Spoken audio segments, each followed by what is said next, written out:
Momento de ponernos a hablar de todas estas cosas que a nosotros nos vuela la peluca. A nosotros me refiero a Juanpi y a mí. A Fede no, porque es bastante más avesado en estos temas. El Peru también, porque él recorre el YouTube y todo el asunto. Pero nosotros dos más. No, pero aprendemos mucho acá. Aprendemos. Y a mí me cuelga, mucho. me encanta esta temática. Sí. Es una columna que yo disfruto mucho. Totalmente. Agus Pérez Comenale, ¿cómo andás? ¿Cómo están, chicos? Buen día. Bienvenida. ¿Cómo andamos? Todo bien, todo bien. Sí, hoy estábamos mirando, hay digámosle a la gente, ¿no? A ver. Que capaz que no sabe. Qué Lo de miedo. la publicidad. No. Ah, sí. Yo, digamos, la gente dice que va a contar de lo que estábamos hablando. Morg llamando a Viti. Si No. ven una imagen de Sí. Cacho de la Cruz, Sí, ahí va. ¿quién más? Están usando imágenes de Cacho de la Cruz, está publicado también en el diario del País. Sí. Publicidad falsa que muestra a Cacho de la Cruz o a Laura Canoura o también a Rubén Rada en silla de ruedas. Bueno, no compren, obviamente es falso. De hecho, miren, están en escenografías de programas, no en living, pero también en desayunos informales, todo está hecha en inteligencia artificial, es falsa. Sí, es el famoso deepfake que estuvimos hablando en otras Total. oportunidades, ¿no? Cuando usan la herramienta de inteligencia artificial para hacer como este montaje, o sea, vendría a ser el antiguo montaje. Claro. Pero ¿cuál es la diferencia? Que la inteligencia artificial lo hace más rápido, lo hace más nítido y parece Claro. real. Y además le agrega a veces sonido, voz, etcétera, y eso es lo que genera a veces esa confusión, por eso el término de deepfake, que justo en realidad esta temática, o sea, justo estamos hablando de personas públicas, ¿no? O sea, que tienen un poder de exhibición y tienen esa facilidad para decir, bueno, esto es mentira, Claro. o capaz que alertar al público de que en realidad, bueno, es noticia falsa o que el contenido generado no es real. Pero bueno, justo hace poco también se habló de estos temas, ¿viste? Pero vinculado a las elecciones, pero en formato candidatos políticos o cualquier persona, campaña o lo que sea, de justamente intentar evitar el uso de este tipo de imágenes o de estas herramientas para fines que puedan llegar a, o en cierta medida, incentivar el voto de los ciudadanos hacia un lado, o bueno, al revés, generar un daño reputacional en alguno de los candidatos. En realidad, yendo a algo que pasó estos días, que nada que ver, pero recién ahora caigo, porque pues estoy en Narnia. Qué raro lo de la foto de Kate Middleton, que lo hablábamos esta semana. Es cierto. Se podría haber hecho mucho mejor, ¿no? Con toda esta cuestión de la inteligencia artificial, deepfake, y no comentar los errores que se cometieron. Sí, Es como cierto. curioso eso. No, es curioso porque además vieron que las declaraciones de ella justamente decía, bueno, como que asumía la culpa y decía, Sí. bueno, fui yo que la elaboré. La realidad es que en Reino Unido, bueno, la agencia de prensa que maneja justamente toda la parte de la corona es una agencia excelente. Es raro que en caso de que se hubiera sido instruido por ellos tenga ese tipo de errores. Pero bueno, ven que si lo hubiera hecho efectivamente, que dudo, ella, Sí. bueno, ven que es fácil de realizar, habrá que tener cuidado Obvio. en los detalles, ¿no? Igual los errores son un montón, o sea, es rarísimo. Es muy raro, rarísimo, es muy rarísimo. particular. Bueno, a lo nuestro, ¿no? A lo nuestro. Que tiene que ver con esta cuestión de los gamers, ¿no? Me De los gustaría, videos. yo desconozco todo este universo. Así Ustedes que- estuvieron conversando de esto. Sí, estuvimos conversando de esto, ¿verdad? La vez pasada, sí, claro.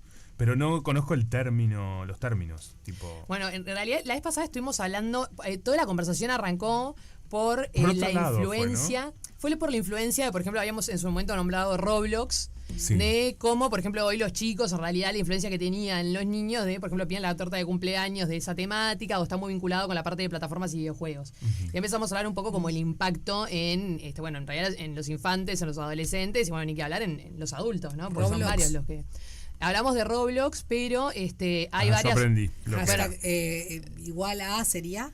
Estos vendrían a ser como, en realidad, los muñecos pasarían a ser como un poco legos, por decir una manera, Perfecto. en lo que me refiero a la estética. Sí, lo voy a Y en buscar. realidad es un juego donde vos, lo que le llamó la atención a Juanpi cuando estuvimos charlando la vez pasada, es de lo que vos dentro de ese juego, que es lo que están jugando hoy niños de 8 a 12 años más o menos, es que vos podés además generar pantallas. Claro. O sea, no está como la pantalla predispuesta por el juego, Sí. sino que cada uno de los usuarios puede generar nuevos mundos para jugar, intercambiar, etcétera. Y bueno, y ahí obviamente muchos están conectando, se vinculan. Y en su momento, bueno, así como está está por ejemplo Minecraft, Sí. está también todo lo que es Fortnite. Y bueno, después hay otras que están más vinculadas al mundo de lo que es las criptomonedas, o sea, tienen una economía propia. Y acá hago un paréntesis, Sí. porque, claro, el gaming tiene muchas temáticas a diferenciar. Claro. Vamos a hablar primero del usuario jugando directamente un juego que se instala en su casa. Vamos a pasar a la parte como de competencias, etcétera, Perfecto. eSports, hay un montón de cosas. Pero cuando el usuario está jugando o selecciona un juego, por decirlo de una manera, tenés la opción de seleccionar juegos que vos te conectás directo con el servidor. O sea, esto es lo que me refiero es, vos vas a jugar contra lo que las reglas predispuestas, por decirlo de una manera, los escenarios predispuestos que ya planteó el juego. Bien. Y por otro lado, tenés otros juegos que lo que hacen es facilitar la creación por parte de usuarios. Esto significa que los usuarios pueden generar, por ejemplo, desde merchandising, por ejemplo, remera para los muñecos, todos los outfits, etcétera, a mundos donde esas personas pueden jugar. ¿Por qué hago esta distinción?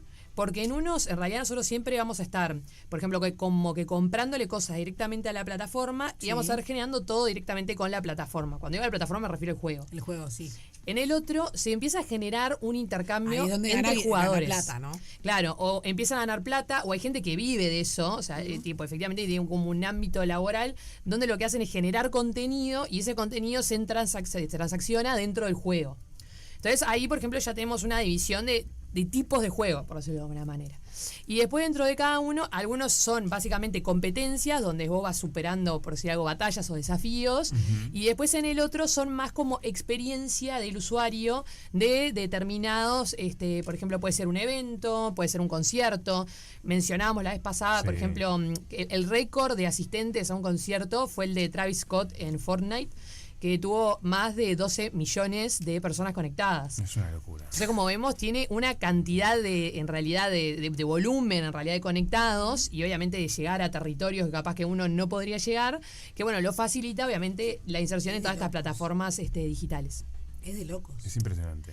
Es de locos y es eso, es importante en realidad uno cuando empieza a ingresar en ese mundo, generalmente siempre tenés algo que te atrae un poco y a partir de ahí empezás a desarrollarlo, pero entender es eso, que hay de distintas oportunidades de ganancia, que hay distintas oportunidades de cómo vos ingresás a esos juegos, o sea, cómo te logueás, y después hay distintas oportunidades también en lo que es la experiencia del usuario dentro de esas plataformas. Claro.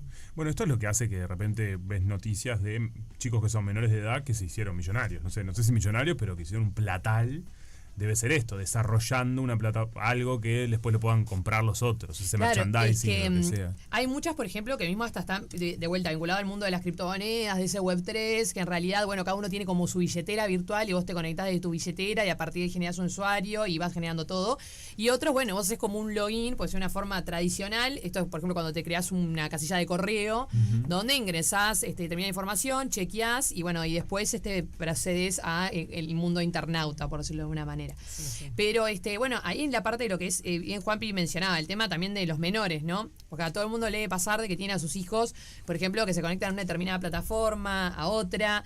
Entender que obviamente las precauciones de cada una son muy diferentes, los controles parentales también son muy diferentes. Por ejemplo, hoy hablábamos de Roblox. Roblox permite establecer, por ejemplo, la edad de la persona que está jugando y hay juegos que son para menores de 9 años, hay otros para mayores de 9 años, otros para mayores de 12, etcétera. O sea, hay como categorías y lo que hace es empezar a bloquear dependiendo de si el contenido es violento y de un montón de otros temas. Igual, en realidad lo que te pide, no sé cómo es, ¿no? Porque la verdad que estoy muy por fuera de todo esto, pero yo qué sé, yo soy de repente, tengo 9 años, soy los chicos de 9 años vuelan. Sí. Y en realidad X juego es para mayores de 15. El nene de 9 pone que es mayor de 15. Claro.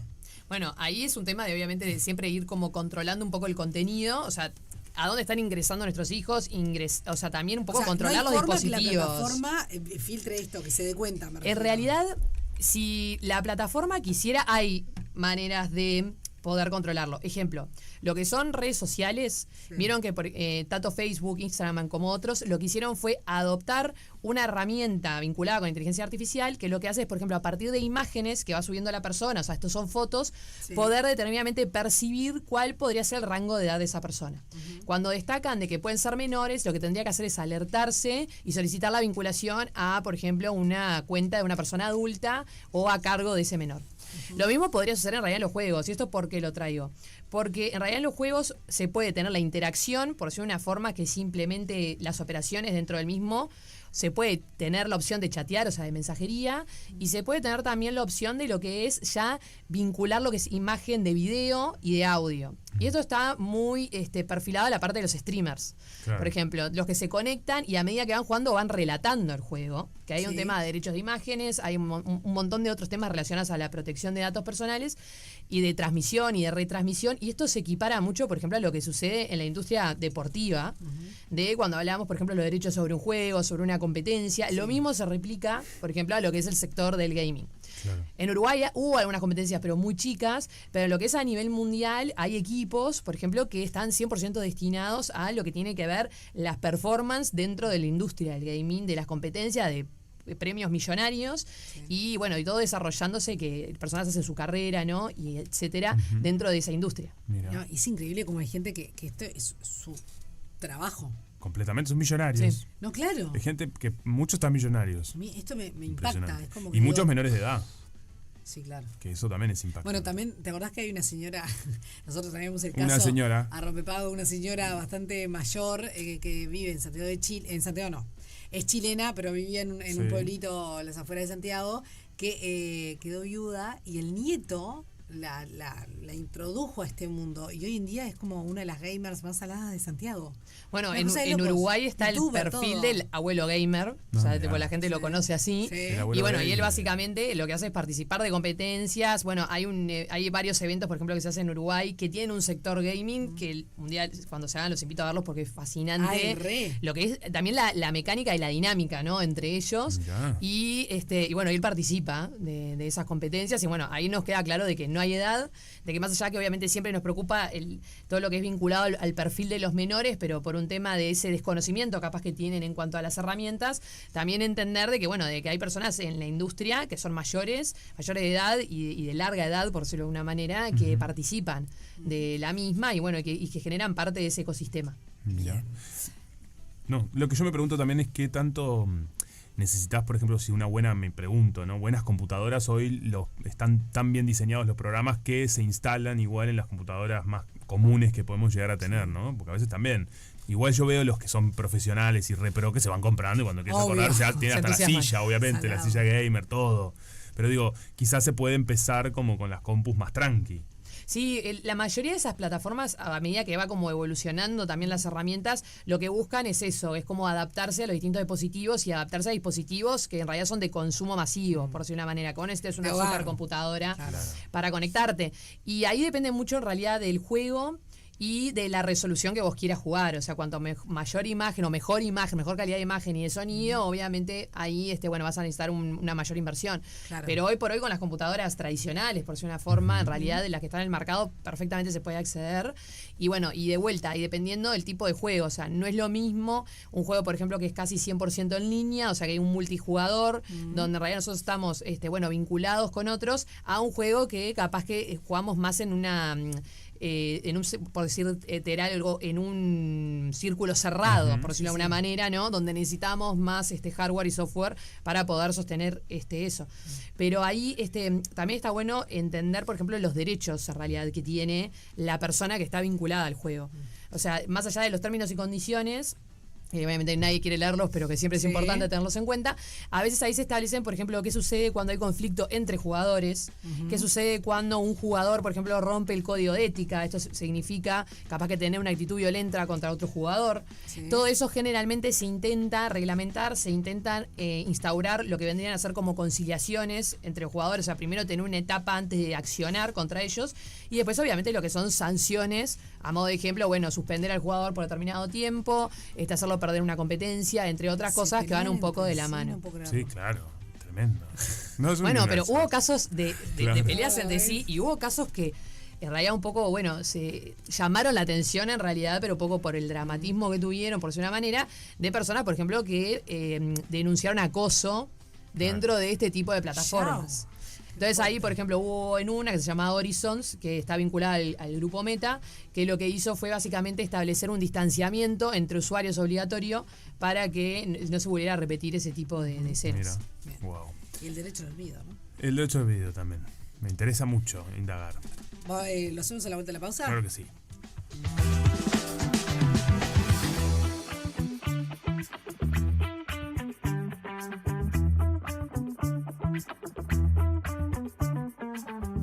Rompe, paga, te suena como mi abuela cuando le intentábamos explicar cómo funcionaba el cable. Claro. Estoy en el mismo lugar. Estamos en. Y bueno, pero me gusta la analogía. Es horrible, pero claro. Es que yo creo que no es horrible, es parte de lo que es la vida y la evolución. Está bien que estemos en ese lugar nosotros. A ser. Yo aspiraba a ser canchero y no canchera, sí, no está pasando. No sé cómo pasó. ¿Cómo te hiciste tan canchera vos que sabes todo esto? Que es mucho más joven que nosotros. Bueno, ahí va. No sé, capaz que estamos. Por ahí. No, estamos, pero no. No, es un tema de. Yo creo que después de que. No, después de que te vinculás con una, entendés un poco la dinámica y después conectarte a las otras es algo muy sencillo. Y yo creo que a veces de afuera parece complicado y la realidad. Es que yo me acuerdo cuando me explicaron Facebook, me acuerdo, ¿no? No sé, estoy hablando, ni me acuerdo qué año, capaz que era el 2006, no sé en qué año llego acá. No. Y yo dije, ¿qué? ¿Cómo? No sé cuánto. Y al rato ya estabas ahí y estabas chateando, o sea, obviamente que, digo, si uno se pone... Sí. Qué sé yo, siento que tengo el pelo reparado, ¿está bien? Me sentí como con el pelo así. Todo eso se arregla en el gaming y el metaverso. Claro, no hay problema. Sí, en el gaming. No, porque me miraste así y dije que debo tener el... No, eso es otro tema. Está muy vinculado. Hoy nosotros hablamos de gaming. Lo que pasa es que muchas de estas plataformas primero surgen como gaming y después entraron, bueno, dentro de esa categoría que se le denominó en su momento como metaverso, que son esos universos digitales donde la gente puede interactuar, puede sociabilizar, pueden intercambiar ideas, contenido, lo que sea.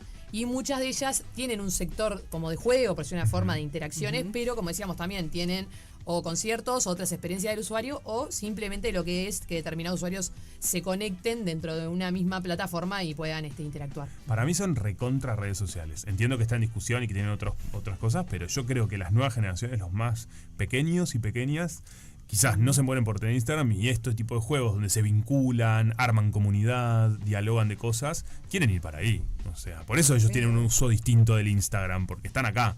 Exacto, no, y además si te fijas, capaz que sería bueno para que el día de mañana se relevara algún estudio o algo vinculado a eso, pero al menos en determinados rangos de edad, la mayoría de las conversaciones van más en, bueno, te conectaste, te hablo por tal plataforma, y generalmente son juegos, o sea, te hablo por Roblox, te hablo por Minecraft, claro, te hablo por... Ahí. Y muchos, también escuelas de robótica, por eso también está bueno mencionarlo, que a veces hace énfasis en la falta como de educación y de desarrollo, en realidad en todo lo que tiene que ver con programación. Muchas utilizan estas plataformas para enseñarle a los chicos a programar. Entonces se hace como la primera base, claro, porque se genera ese incentivo con el juego, pues de una manera, y la lógica de la programación se genera una sinergia y a partir de ahí se les empieza justamente a educar un poco y a introducirlos en todo ese mundo. Sin duda. Además. Nos íbamos a... Ahora, sí, porque ¿qué pasa, no? Uno se copa, se hace un usuario... Quiero decirle que estoy como empezando a evolucionar. Me ves un usuario porque necesito entender qué es lo que pasa. No, y les recomiendo entrar en esta, que es fácil, pero también entrar en algunas, por ejemplo, de Decentraland.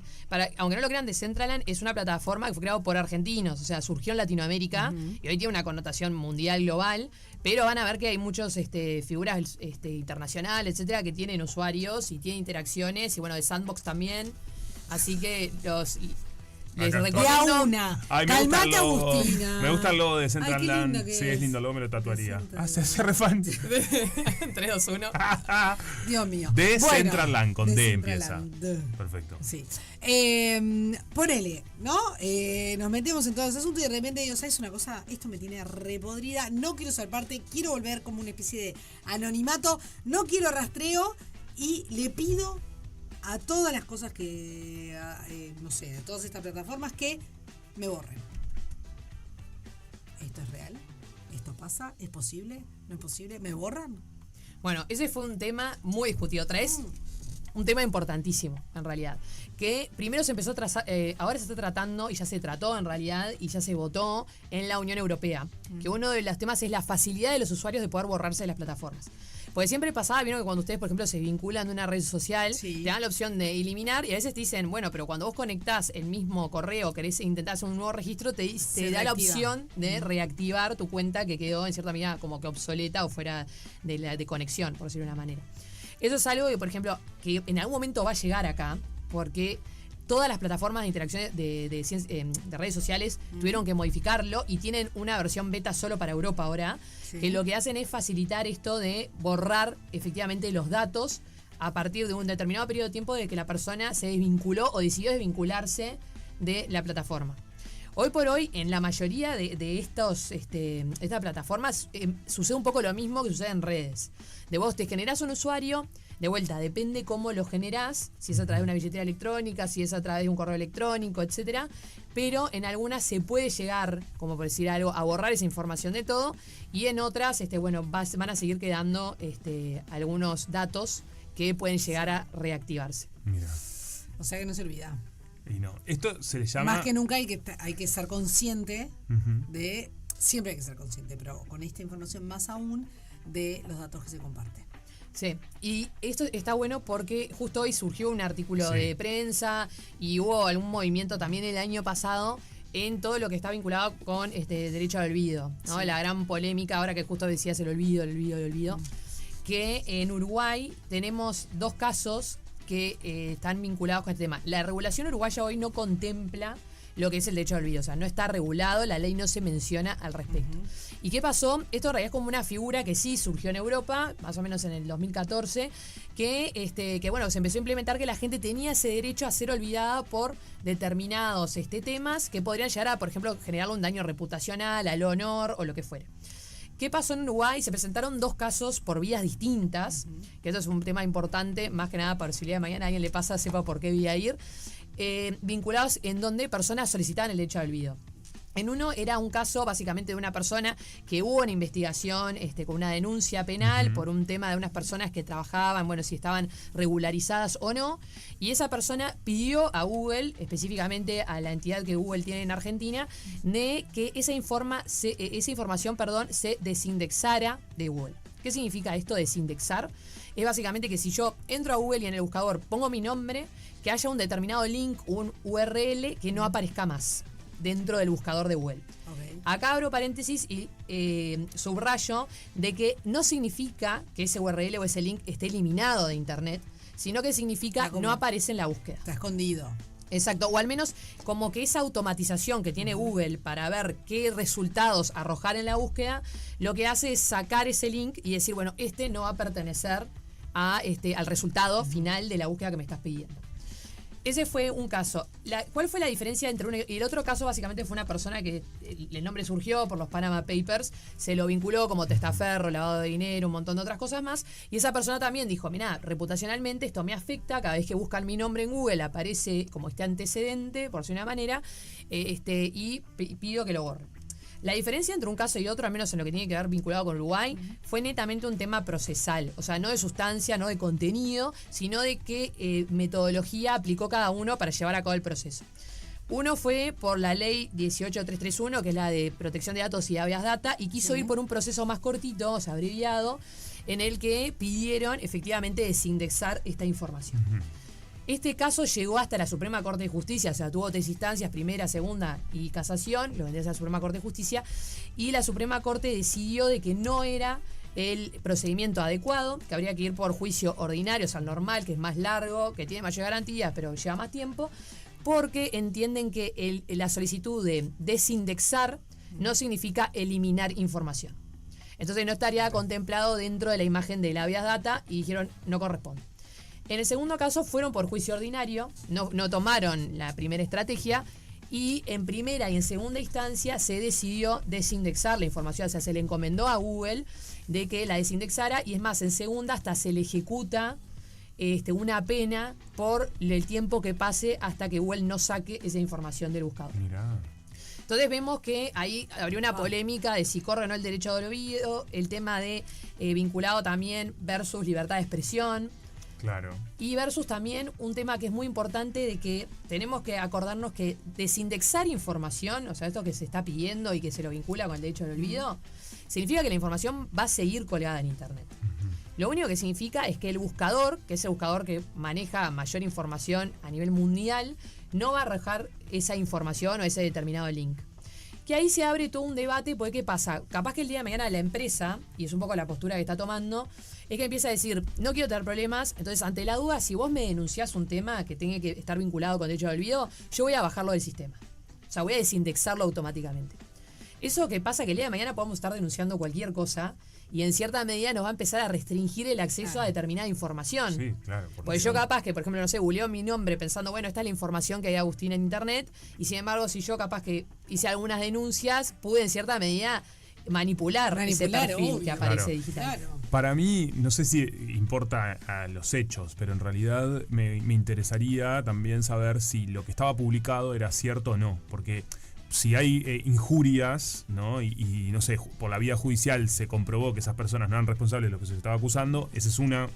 Pero si era realmente verdad el hecho que había sucedido y eso estaba publicado como información, como quien va a los diarios y la busca, también es. ¿Por qué eliminar algo, no? Eso también. Y además ahí hay un tema porque una cosa es la sustancia, o sea, el contenido de la denuncia, si era efectivamente es un caso que se archivó, que no se archivó, Claro. que se tuvo sentencia, entre otras cosas. Y por otro lado es los hechos, o sea, la denuncia existió, el proceso fue real, después en qué terminó o no es otra instancia. Claro. Entonces, bueno, y ahí de vuelta pesa porque hay personas que dicen, obviamente todos tenemos el derecho del día de mañana de poder denunciar e iniciar un proceso judicial. Eso no significa que yo sea culpable, ¿no? O sea, siempre uno es inocente hasta que no se demuestra esa culpabilidad.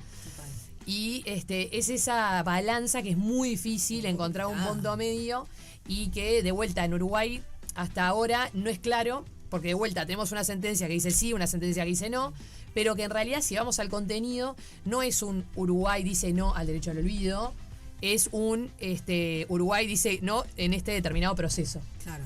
Igual por es esta como vía una judicial. jurisprudencia complicada, ¿no? Porque uno y Sí. uno, o sea, Y es hasta como la nada. Claro, y hasta un poco, o sea, lo que quedó claro es que si vamos a hacer un reclamo, si el día de mañana cualquier persona que hace un reclamo, le conviene ir por la vía del juicio ordinario, porque si va por la abreviada, claramente se va hasta la Suprema Corte de Justicia y no va a funcionar. Hay que ir por esa otra, que es un tema importante, pero de vuelta tampoco, o sea, como que marca un antecedente, Sí. pero no hay regulación. Entonces, ¿por qué no el día de mañana, capaz que un juez con casuística distinta, no tampoco se vería obligado a seguir como si pasa en el derecho anglosajón? Por ejemplo, nosotros somos civilistas de decir, bueno, yo en realidad voy a otorgar este derecho al olvido porque se otorgó en otro determinado caso. Claro. Bueno, a probar se ha dicho, ¿no? Nosotros, Sí, hay que ingresar al final. en este mundo. No quiero ser mi abuela explicándole, cuando le explican el cable. Explicar el cable buenísimo. Pero claro, mijo, era como inentendible. Es buenísimo O la explicar internet. el cable. Sí, es Sí. difícil de explicar. Dios mío. Bueno. Agus, gracias. No, a ustedes, muchas gracias. Ya venimos.